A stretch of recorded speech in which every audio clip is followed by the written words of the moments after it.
चुनाव आयोग क्या कर रहा है? क्या चुनाव आयोग को इस फुटेज का संज्ञान नहीं लेना चाहिए? क्या चुनाव आयोग को सख्त कार्रवाई नहीं करनी चाहिए? अनिल मसीह, किसको बना देते हो आप प्रिजाइडिंग ऑफिसर?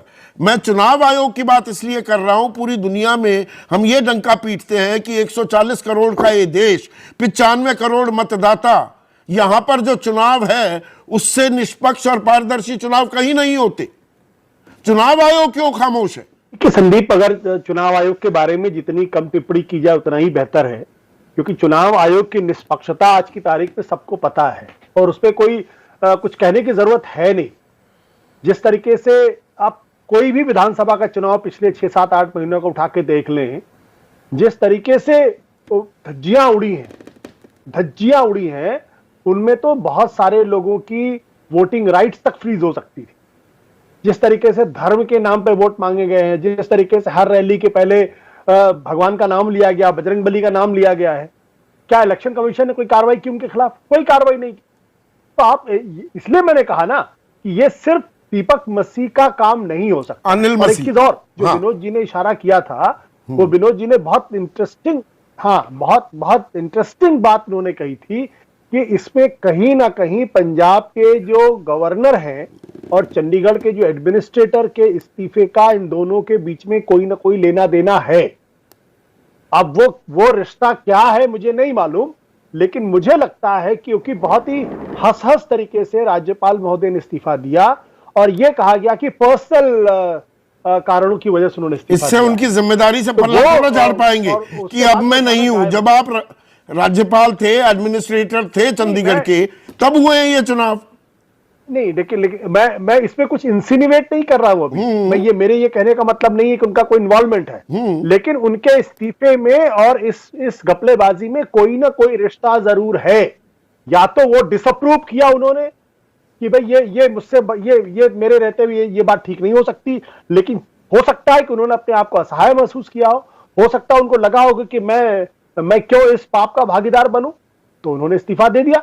लेकिन ये इन्वेस्टिगेशन का मसला है कि ये सिर्फ मसीह ने खुद किया है और ये मैं 100% कॉन्फिडेंट हूं कि ये मसीह के अपने बस का नहीं है। इनके ऊपर कोई बहुत पावरफुल लोगों का बड़ा खेल हो रहा था। गोलमाल है भाई, सब गोलमाल है। फिल्म का टाइटल भी हो सकता है। अब ये मैंने आपको 3 ट्रे बताई। पहली ट्रे जो नीली ट्रे है, जो आपके सबसे नजदीक है, जहां से आप टीवी देख रहे हैं, वो है जहां पर बीजेपी के समर्थन में जो वोट पड़े हैं वो रखे जा रहे हैं। दूसरी काली ट्रे जहां पर आम आदमी पार्टी और कांग्रेस के समर्थन के वोट, और तीसरी नीली ट्रे जहां पर जो वोट अवैध करार दिए गए अनिल मसीह द्वारा, वो। और अब इनमें गिनिए, देखिए ये 12, और उधर जो ये चौथी ट्रे है, अब इसमें ध्यान रखिए, 1, 2, 6, 7, 13 नंबर, फिर 35वां, 36वां, जो पलटकर आप सबसे पहले उधर हुए गड़बड़ झाला, आखिर में क्योंकि वो नीचे दब जाएगी, वो आखिर में आई, वो हमने आपको तस्वीरें दिखाई। तो ये कुल मिलाकर 8 अवैध वोट अब ट्रे में सजाकर बैठ गए। गोलमाल है भाई, दिमाग में एक सवाल आ रहा है। हाँ। बिल्कुल, मेरे दिमाग में एक छोटा सवाल आ रहा है कि जिस वक्त ये वोटों का विभाजन कर रहे हैं कि कौन किसका वोट है, कौन अवैध है, क्या है इस पूरी, क्या उस वक्त वहां पर जो इलेक्शन एजेंट्स हैं, हाँ, पार्टियों के, उनका वहां होना जरूरी नहीं था? वो सामने है, वो सामने है। अच्छा, पर ये तो बैठे हुए अपने डेस्क पर कर रहे हैं जो काम कर रहे हैं, और गिनकर बता दिया कि 8 इनवैलिड है। क्योंकि विधानसभा लोकसभा चुनाव में जहां जब मतपत्र इस तरह छाटे जाते हैं, और वो तो सीन मैंने खुद देखा है। नहीं, वो दिखाना तो जिम्मेदारी होती है प्रिजाइडिंग ऑफिसर की, पर जी धक्का मुक्की हो गई और फट गए सब। बिल्कुल, देखिए, और मेरे ख्याल से नहीं, इसको इतना लाइटली नहीं लिया जाना चाहिए। मेरे ख्याल से बहुत गुस्से से पूछा जाना चाहिए कि आखिर बीजेपी को, जिसका उम्मीदवार यहाँ जीता है, क्या जरूरत थी ये सब करने की। ये भी और गुस्से से पूछा जाना चाहिए, क्योंकि लोग वैसे ही सवाल उठा रहे हैं ईवीएम पर। आप बैलेट पेपर को भी नहीं छोड़ रहे हैं, आप ईवीएम के साथ भी सवाल उठा रहे हैं। तो एक जो सवाल उठ रहे हैं उसका जवाब आना चाहिए और मुकम्मल जवाब आना चाहिए।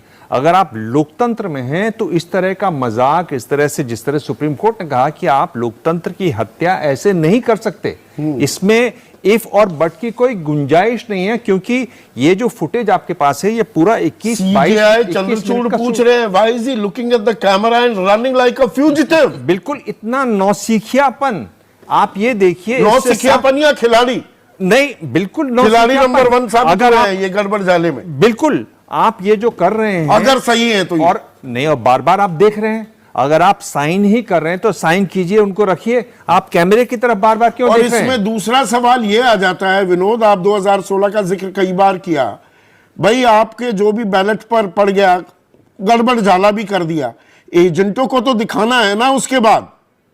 तो एजेंटों को दिखाने की बारी आती है तो धक्का मुक्की की आड़ में जी वो सारी फट गई पर्चियां। ये तो बड़ा कन्वीनियंट सा एक एक्सप्लेनेशन दिया जा रहा है। आशुतोष आप जवाब दें, तो इसका कनेक्शन में दिक्कत आ गई विनोद के थोड़े। जी जी संदीप, आपने क्या पूछा था? मैं ये कह रहा हूं कि भाई आपने वोट डाल दिया, 8 इनवैलिड हैं, एजेंट सामने बैठे हैं, उनको दिखाना तो होगा। दिखाने की बारी आती है तो अनिल मसीह कह रहे हैं कि नहीं जी धक्का मुक्की हो गई संदीप, और जोर जबरदस्ती हो गई और फट गई वो सारी। बड़ा कन्वीनियंट है वो हाँ, वो बहुत कन्वीनियंट नहीं है। ये पूरे गेम प्लान का हिस्सा है, ये पूरे षड्यंत्र का हिस्सा है कि हम सबूत भी नष्ट कर देंगे उसके बाद, क्योंकि ये फटा नहीं है, ये फाड़ा गया है। और ये फाड़ा उन्हीं लोगों ने फाड़ा है जिनकी जो दरअसल जिताना चाहते थे जिसको। तो ये फटा, झगड़े में नहीं फटा है, ये इन्हीं लोगों ने फाड़ा है। इन्हीं लोगों ने फाड़ा है। तो अब मामला सुप्रीम कोर्ट में है, सुप्रीम कोर्ट क्या कार्रवाई करता है। जो मौखिक बातें कही है उससे लगता है कि सुप्रीम कोर्ट बहुत ही गंभीर है इस मामले को लेकर। इससे लोकतंत्र का मजाक, भद्दा मजाक बता रहा है सुप्रीम कोर्ट, हत्या बता रहा है लोकतंत्र की। और इस तरह की बातें जब सामने आती हैं तो हम कॉज करेक्ट करना भी जानते हैं। जो ये दीमक है, ये लोकतंत्र की दीमक है, अगर ये बात सारी सही है तो इन पर कीटनाशक डालने की भी जरूरत है। वो सुप्रीम कोर्ट करेगा या जनता जनार्दन भी देख रही है।